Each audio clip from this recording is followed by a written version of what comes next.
قال رسول الله صلى الله عليه وسلم: أكثروا الصلاة علي يوم الجمعة وليلة الجمعة، فمن صلى علي صلاة صلى الله عليه. يا رب، يا من جعلت الدعاء بينك وبين عبادك بدون وسائط، وقلت لهم سبحانك ادعوني أستجب لكم، أمرتنا بالدعاء ووعدتنا بالإجابة ومنحتنا أوقاتا فاضلة.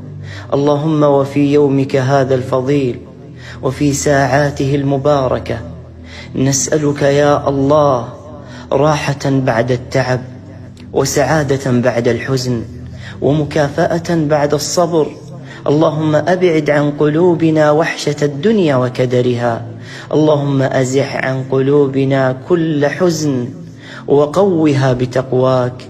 اللهم اجعل حاضرنا خيرا من ماضينا، وأبعد عنا فواجع المستقبل.